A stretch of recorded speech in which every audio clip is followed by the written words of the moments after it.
And M. Esther Harding, psychologist, in her book Psychic Energy, she says, when the ego, in its determination to be master, removes itself too far from the instincts, it loses its contact with life stream within, with the life stream within. It becomes more and more shut up within itself, restricted to its own resources, which are at best very limited, so that in course of time the sap of life within it dries up.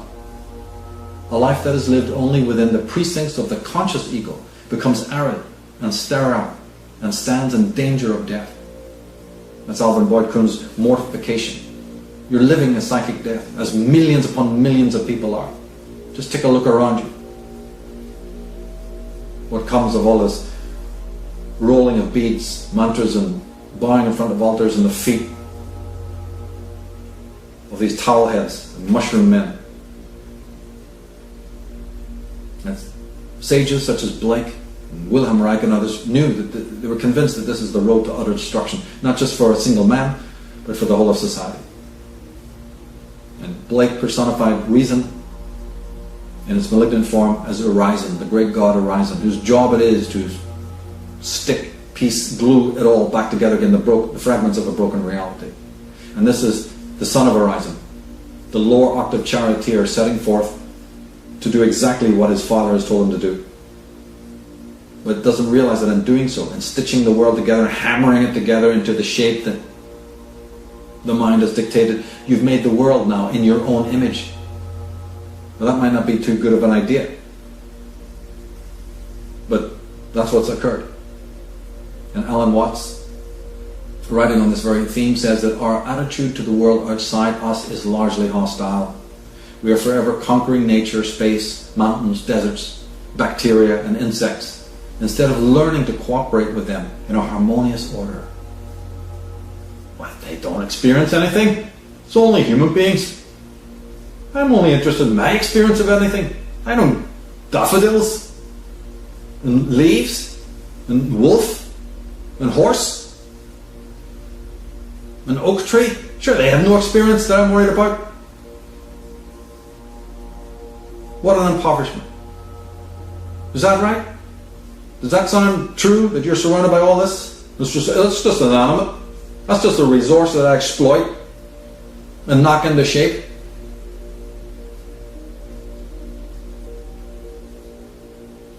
Well, there's your super rational tendency. Let's see how far it's going to get the human race.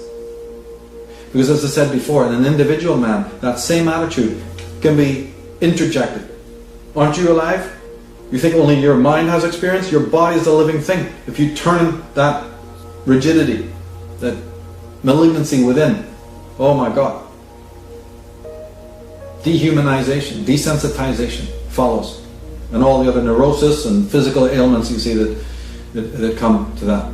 But unlike the reason, Blake is saying, imagination in the totality of what that word means, and let's explore that for a minute, it doesn't penetrate and invade as a foreign entity.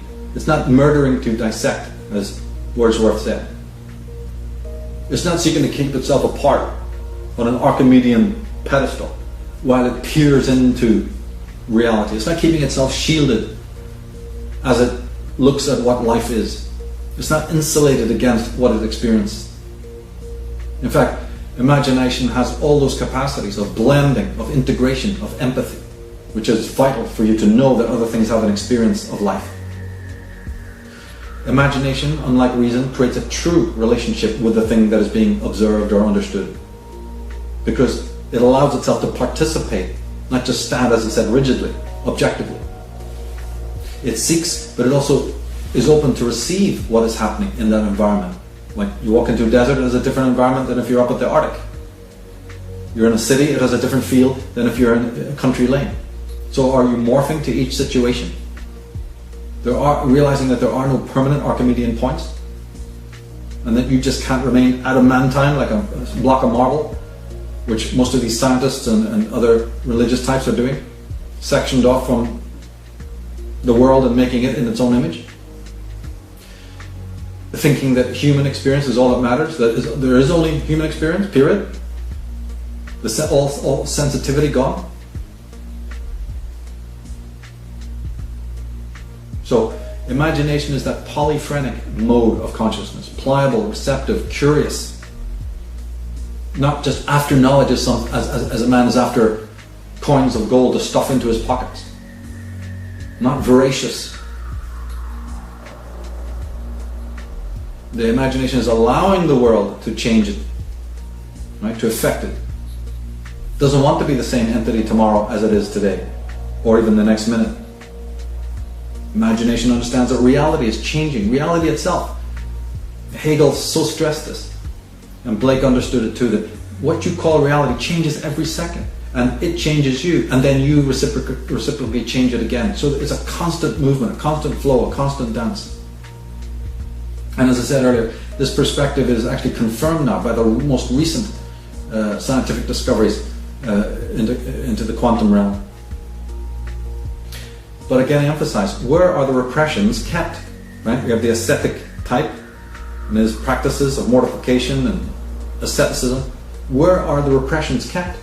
Not in a box under the bed, in the self, in the heart, in the cells of the body, in the fibers and meridians of the body. So we make our bodies actually containers of psychic garbage. Take a look around. The repressed memories, the intolerable hurts and angers that we've repressed. It's okay to a degree, but chronically to do it all the time, that dissociation of repression, these become the coping mechanisms. The coping mechanisms, and then paradoxically they're undermining greater health, causing hardening of the body, as I said, and then illness and neurosis. After long usage of the imagination, the mystic discovers, unlike the rationalist, that he is experiencing quantum changes, seismic changes, a sensitization that no other man near him can ever replicate or deduce. The ego that once served the reason, how limiting that is, by problem solving and question making, like I said, the seeking, keep asking the questions and keep seeking the answers, round and round we go. Well, the ego, now the imagination, the ego becomes the servant of the imagination, becoming its agent, becoming an amplifier of the imperial self, not just of the pseudo-self. That's a completely different attunement, total different alignment to the natural order, to the Logos. But it can't be explained. It's the oceanic experience, you see, that constitutes this great spiritual step forward. And once you've made it, there's no words. You can't go around drawing pictures for other people. You may be able to communicate it in other ways, non-verbal, but there's no Bibles and Torahs and Korans are ever going to contain that. And it is that person then who now can affect real change in the world.